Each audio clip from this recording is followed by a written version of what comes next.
से शुरू हुआ ये कवि सम्मेलन, तो पहले कवि से लगा के आखिर तक अभी जो गीत पढ़ा गया, एक एक लाइन को सोचता रहा, सुनता रहा, समझता रहा। सारी बातें तो समझ में नहीं आई, लेकिन एक बात समझ में आई कि आप लोग बहुत ही शरीफ लोग हैं, आपको कुछ भी सुनाया जा सकता है। क्या कह दिया? क्या कहने? फिर भी मैं कोशिश करूंगा कि कुछ ऐसा सुनाऊं कि गणपत बंसाली साहब को कल कोई शिकायत ना हो कि मैंने किसको और क्यों बुलाया था। शुरू करता हूं कि ये नया एक चांद सूरज के बराबर कौन है। पहली मर्तबा योगिता को मैंने सुना है, तो मेरे पास ऐसा कोई शेर नहीं है कि उनके लिए मैं पढ़ूं, और मैं किसी का नाम लेके पढ़ूंगा भी नहीं।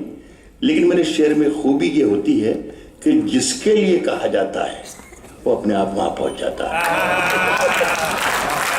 कह रहा हूं कि ये नया एक चांद सूरज के बराबर कौन है। रोशनी कम हो तो ये देखें कि छत पर कौन है। सूरज के बराबर कौन है। रोशनी कम हो तो ये देखें कि छत पर के। दिनेश बहुत देर तक सोचता रहा कि मुझे पढ़ा या बेचैन साहब को पढ़ाएं। मैंने खुद ये कहा कि मैं पढ़ूंगा, इसलिए कि वो हिंदी के बहुत ही वरिष्ठ और मेरे बहुत ही पसंदीदा कवि हैं।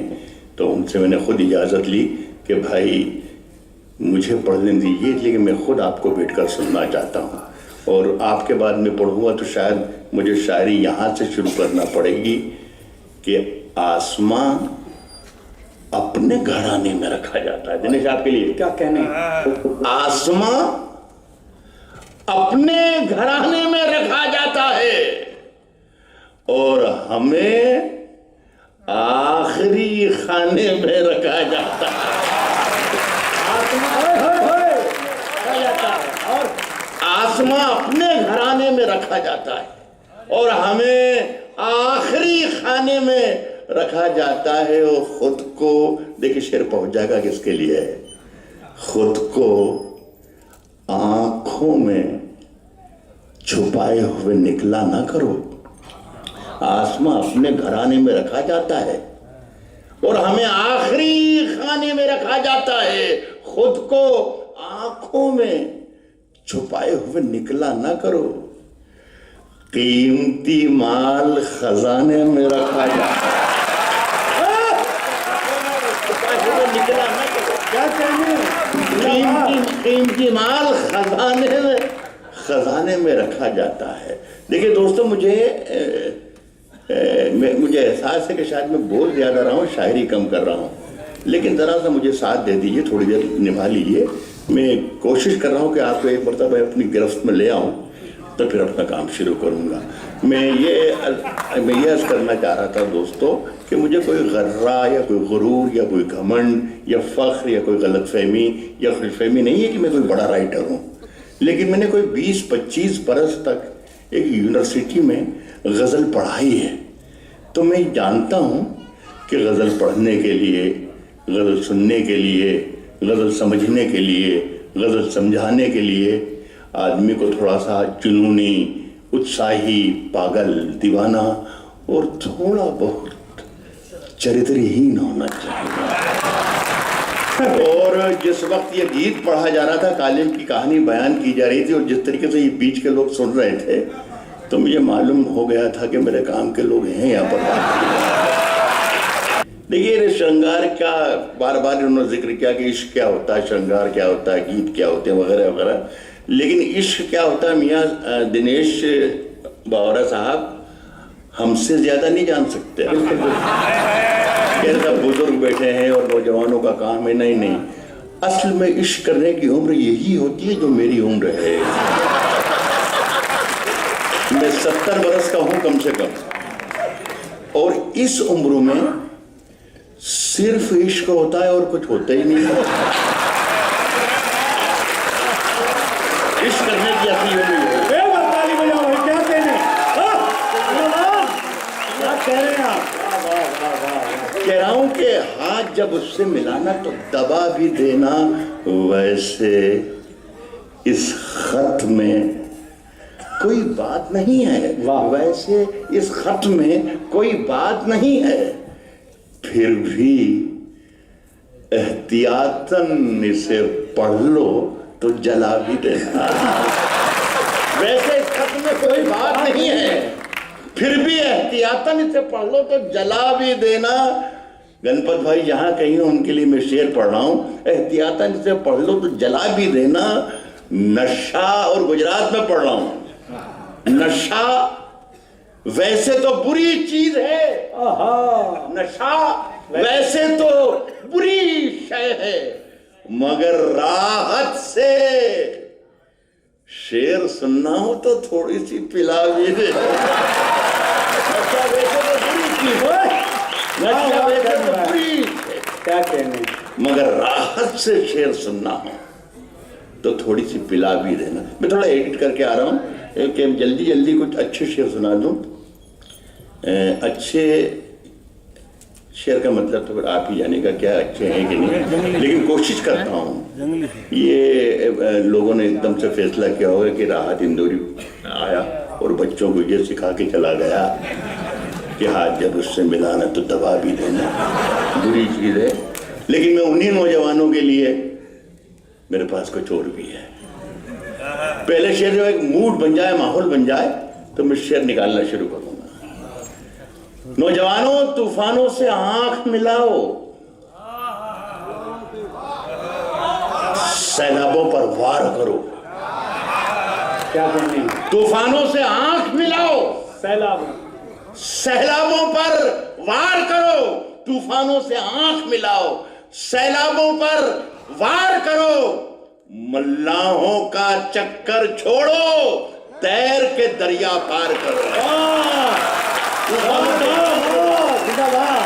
सैलाबों पर वार करो, मल्लाहों का चक्कर छोड़ो, तैर के दरिया पार करो।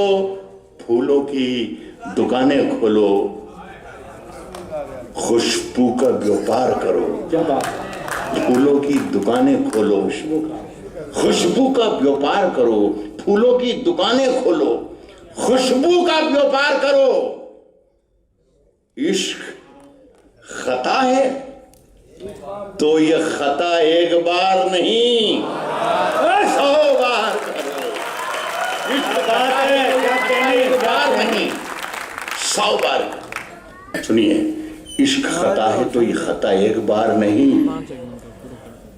100 बार करो। एक एक हर्फ का अंदाज बदल रखा है। क्या बात, एक एक हर्फ का अंदाज बदल रखा है। एक एक हर्फ का अंदाज बदल रखा है। आज से हमने तेरा नाम गजल रखा। क्या कहने, क्या कहने, एक एक हर्फ का अंदाज बदल रखा है। वाह वाह, आज से हमने तेरा नाम गजल रखा है और मैंने शाहों की मोहब्बत का भरम तोड़ दिया। मेरे कमरे में भी एक ताजमहल रखा, मोहब्बत का भरम तोड़ दिया। मैंने शाहों की मोहब्बत का भरम तोड़ दिया। मेरे कमरे में भी एक ताजमहल रखा है। क्या कहने, साहब, आग के पास कभी मोम को लाकर देखूं, शेर पहुंच जाएगा जिसका है। आग के पास कभी मोम को लाकर देखूं, मोम को लाकर देखूं।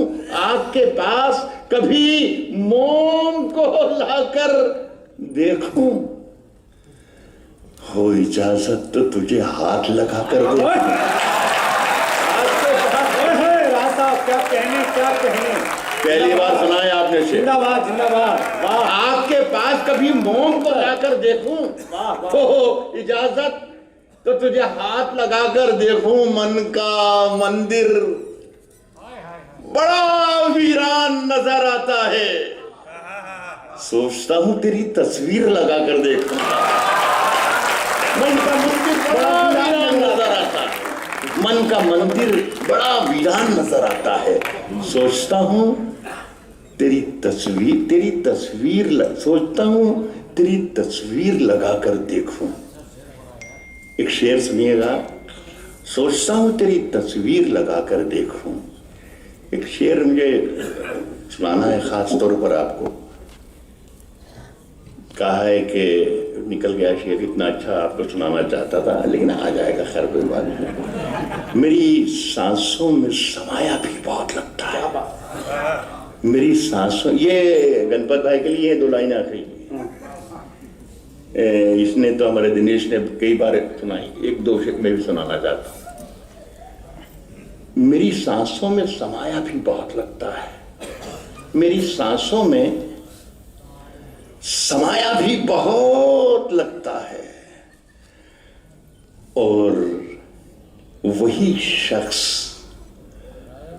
पराया भी बहुत लगता है। मेरी सांसों में समाया भी बहुत लगता है और वही शख्स पराया भी बहुत लगता है, और उससे मिलने की तमन्ना भी बहुत है, लेकिन आने जाने में किराया भी बहुत। एकदम सही से। उससे मिलने की तमन्ना भी बहुत, उससे मिलने की तमन्ना भी बहुत, उससे मिलने की तमन्ना भी बहुत है, लेकिन आने जाने में किराया भी। वाह। मैं भी दुश्मन को मुखातिब करके बात कर सकता हूँ, पाकिस्तान को गाली बक सकता हूँ, चीन को गाली बक सकता हूँ, लेकिन गजल की तहजीब इजाजत नहीं देती। गजल की तहजीब जिस तरीके से कहती है, गजल की तहजीब क्या कह सकती है, उस दायरे में रहकर मैं बात कह रहा हूँ। और सूरत वालों से मैं वापसी चाहूंगा अपनी फिक्र की, अपने फन की। कह रहा हूं कि सिर्फ खंजर ही नहीं, आंखों में पानी चाहिए। सिर्फ खंजर ही नहीं, आंखों में पानी चाहिए। सिर्फ खंजर ही नहीं, आंखों में पानी चाहिए। ऐ खुदा, दुश्मन भी मुझको खानदानी चाहिए। आंखों में पानी चाहिए। ऐ खुदा, दुश्मन भी मुझको खानदानी चाहिए। मैंने अपनी खुश्क आंखों से लहू छलका दिया। क्या कहना? मैंने अपनी खुश्क आंखों से लहू छलका दिया। एक समंदर कह रहा था मुझको पानी चाहिए। मैंने अपनी खुश्क आंखों से लहू छलका दिया। मैंने अपनी खुश्क आंखों से लहू छलका दिया। वाह। एक समंदर कह रहा था मुझको पानी चाहिए। नए सफर का नया इंतजाम कह देंगे, नए सफर का नया इंतजाम कह देंगे, नए सफर का नया इंतजाम कह देंगे। हवा को धूप, चरागों को शाम कह देंगे। वाह वाह। नए सफर का नया इंतजाम कह देंगे। हवा को धूप, चरागों को शाम कह देंगे। सुन के बताइएगा सब सूरत के लोग। क्या कहने? चरागों को शाम कह देंगे। किसी से हाथ भी छुप कर मिलाइए। नए सफर का नया इंतजाम कह देंगे। हवा को धूप, चरागों को शाम कह देंगे। किसी से हाथ भी छुप कर मिलाइए, वरना इसे भी मौलवी साहब हराम कह देंगे। किसी से हाथ भी छुप कर मिलाइए।